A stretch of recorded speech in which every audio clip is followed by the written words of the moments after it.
Death wobble! Telltale sign that there is something wrong and something loose in your suspension causing that Jeep death wobble.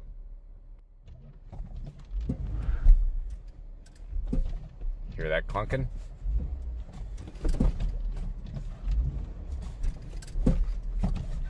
Take number 2.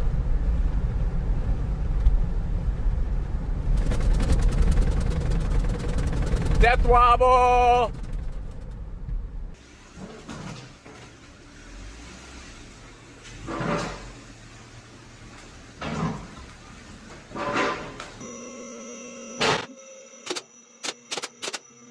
Alright, so now that we know we have the Jeep death wobble, we have to figure out what's causing the Jeep death wobble so that we can get this repaired so our son does not have a panic attack when this happens and maybe overcorrects and has a car accident because of it. Alright, I have a lift, so I'm cheating a little bit, but it can be really any of these suspension components. It can be something as simple as the ball joints, could be any of these steering. They are loose, but they are meant to have some play, so nothing with all the weight on the Jeep seems to be an issue here. Your sway bar links could be loose, could be a little of anything, but the main culprit for that, from what I hear, is typically I think they call it a stabilizer bar that goes from here to here, and usually those have some play in it, but we will do some assessment and figure it out.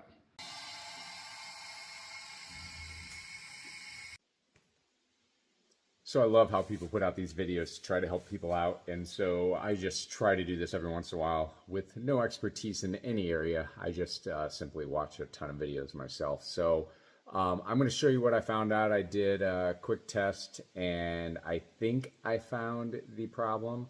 I may end up go ahead and do replacement of a few other parts, but didn't seem to be what I originally thought it was going to be, and also understand that I have no idea what the name of some of these suspension components are, so if I'm calling them something wrong, I am sorry, but just go ahead and figure out what the hell they're called and order one.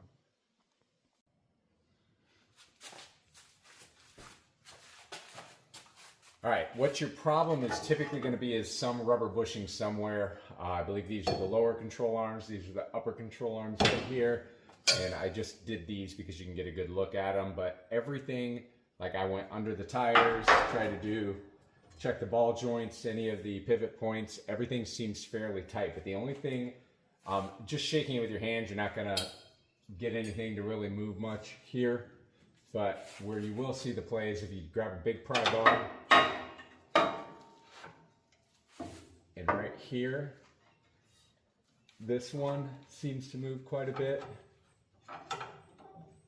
I know it doesn't seem like much on the video, but it actually does have quite a bit of play on the front and the rear.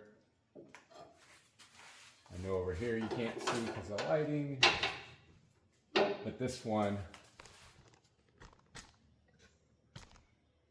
you probably can't see this because of the lighting, but this one over here, it seems like there's tons of movement in it without it actually touching the inside bolt.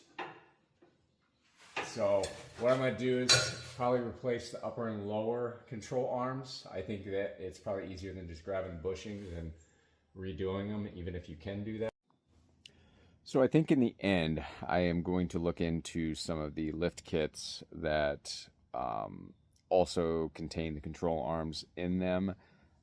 It looks like kind of the 4-inch area, which seems to be something that you can still have reasonable control and also get some bigger tires on it, would be kind of appropriate for this situation. So didn't want to spend that kind of money, but I know it's my son has been wanting it, so I'm going to talk to him about me covering part of the cost, because I would have to purchase those to fix it for him anyways, but then cover that part of it, and then he pays for the rest of the lift, and then we'll install it together.